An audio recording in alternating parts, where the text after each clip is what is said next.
Olá, pessoal. Atividade 0302 da disciplina Contabilidade Introdutória 1 da Universidade Estadual do Piauí. Vamos lá, então, para a correção. Temos aqui a primeira questão. Esse é o padrão de resposta, né, para você conferir na sua atividade, ok? Bom, primeira questão sobre a função das contas, complete por 2 vezes o que ela é na contabilidade. Então, nós temos aqui, ó, a função de cada conta é na letra A e a função de cada conta é na letra B. Você vai completar aí sobre o que é a função de cada conta. Bom, na letra a função de cada conta é representar graficamente a variação patrimonial de um fato, né, promoveu no patrimônio, representar graficamente a variação patrimonial de um fato que promoveu no patrimônio da empresa.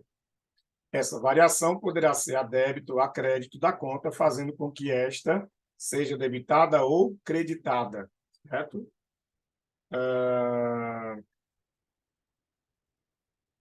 Letra B.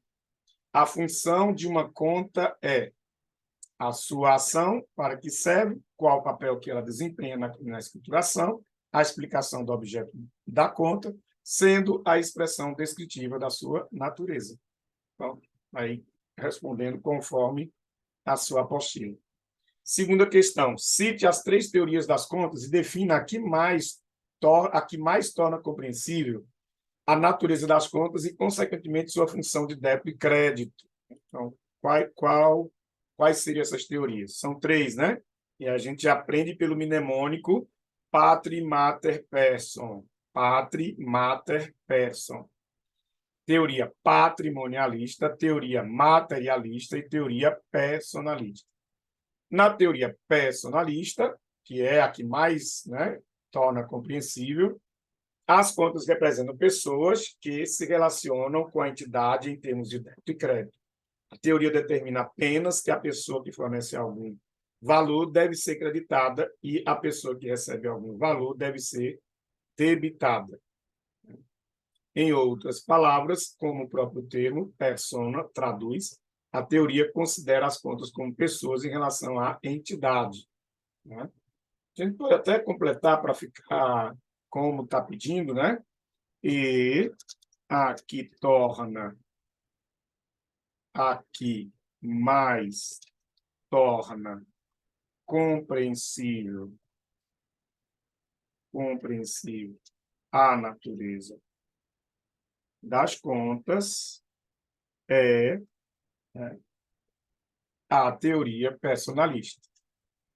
A teoria personalista, em que as contas representam pessoas, né?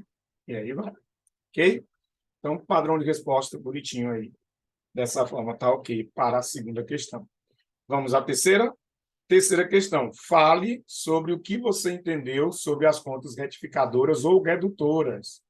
Bom, contas redutoras, que por possuir o sinal negativo, aqui, as contas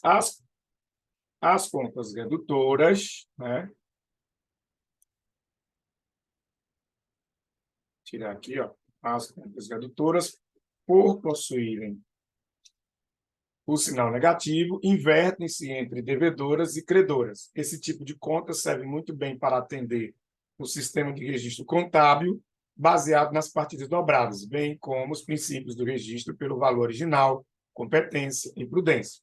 As contas redutoras possuem a natureza inversa ao grupo que pertencem, ok? Então, isso seria um padrão, né, do que você entendeu sobre as contas retificadoras ou redutoras.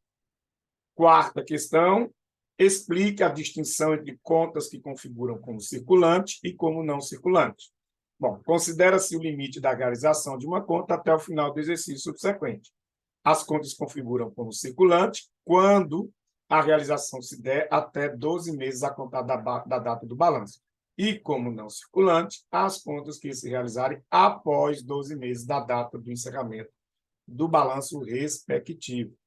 Muito bem explicado aí, conforme a norma, né? Conforme o CPC, estrutura 00, que trata, né, sobre o circulante e não circulante. Tá, ok. Vamos à quinta questão. Quinta questão.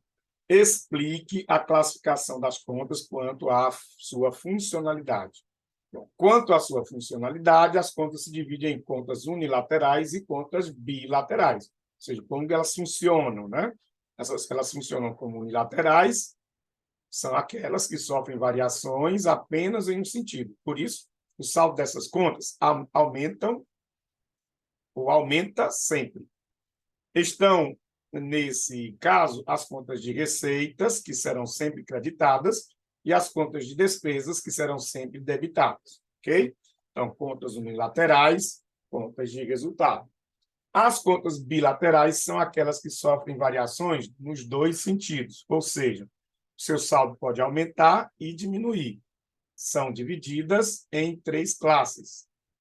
Temos as contas do ativo, que são debitadas e creditadas, mas o seu saldo será sempre credor. Contas do passivo, que são creditadas e debitadas, mas seu saldo será sempre credor. Contas mistas, eu falei credor aqui, é devedor, né, do ativo. Credor do passivo. Terceira classe, contas mistas, que são debitadas e creditadas, apresentando saldo ora devedor, ora credor.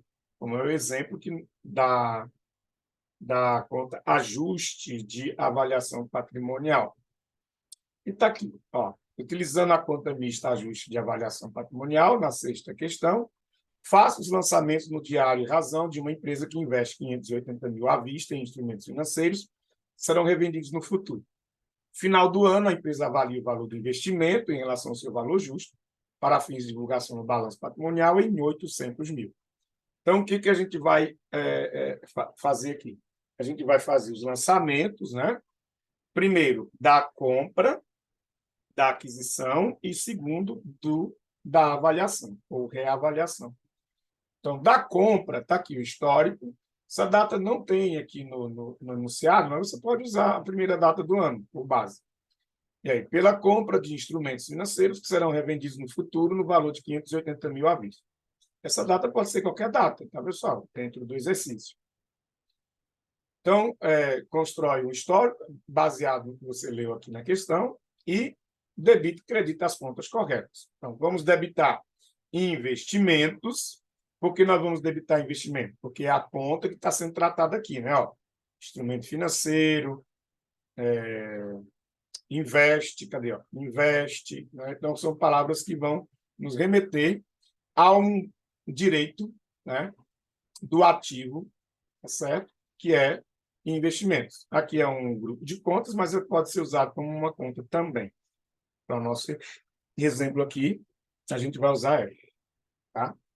Então, investimentos, 580 mil, estamos debitando porque é um direito, né? E essa conta aumenta pelo débito. Então, está aí a conta de natureza devedora sendo aumentada pelo débito. E crédito, de onde está saindo dinheiro para o investimento. E aí a gente sempre relembra para vocês, alunos, as 3 operações que credita banco caixa, que diminui banco caixa, que é comprar, pagar e investir, ok? Basicamente, comprar, pagar e investir sempre vai creditar banco ou caixa, sempre vai sair dinheiro do caixa ou do banco, sempre vai ser a conta que vai estar pagando, ok? Então, creditando aqui bancos contra movimento, professor, aqui está falando de banco, porém, pessoal, todo investimento ele é feito via instituição financeira, ok? Então, você vai colocar não caixa e sim bancos. Então, a conta bancos contra movimento, creditando 580. Opa, professor, bancos contra movimento é uma conta de direito no ativo. Então, ela tem natureza devedora. Sim, ela aumenta pelo débito. Sim, só que aqui ela está lançada a crédito. Por quê? Porque ela não está aumentando, ela está diminuindo. Se você está pagando o investimento, investindo, você está tirando dinheiro, ok? Então, ela diminui pelo crédito, corretamente. Aí preenche o razão, né? Coloca o nome das contas, primeiro aqui a conta do débito e aqui a conta do crédito. Investimentos, ó, o lançamento a débito e o lançamento a crédito. Né? Eu esqueci de colocar o Dzinho e o Czinho aqui, né?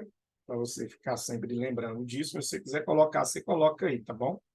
Você pode colocar aí no seu razonete, beleza? Segundo lançamento é o lançamento da reavaliação ou avaliação. Então, a data, aí sim, você vai sempre botar a data final, né, do exercício, que é quando se reavalia os investimentos. Aqui a gente vai usar 31/12/X1, porque a gente usou X1. Né? E aí, o texto do histórico, pela reavaliação do investimento de 580 mil, avaliado a valor justo, para fins de divulgação do balanço em 800 mil. Ou seja, esse, segundo a questão, investimento de 580 passou a valer no mercado 800 mil. Então, eu preciso fazer o lançamento do que foi ajustado, do que foi avaliado. Então, se era 580 para 800, aí você subtrai 800 menos 580, você vai ter o valor de 220 mil, que é o valor que a gente vai contabilizar para o investimento sair de 580 para 800 mil, correto? Então, lança-se investimento no débito. Por quê? Porque o investimento vai estar aumentando de 580 para 800. Então, se é uma conta devedora, ela aumenta pelo débito. Investimentos, débito, 220. E a conta ajuste de avaliação patrimonial, por ser uma conta mista, foi que a gente escreveu agora há pouco na questão 5, sobre conta mista. Vamos rever? Aqui, ó. Contas mistas são debitadas e creditadas, apresentando saldo ora devedor, ora credor. Então, a conta ajuste de avaliação patrimonial, ela é assim. Ela tanto pode ter saldo credor como devedor, lançar crédito ou a débito.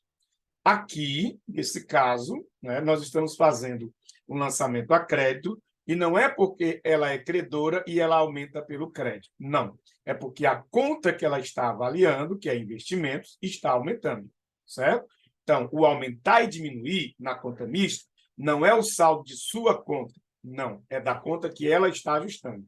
Se a conta que ela está ajustando está aumentando, e aí ajuste de avaliação patrimonial por ser credora vai aumentar pelo crédito.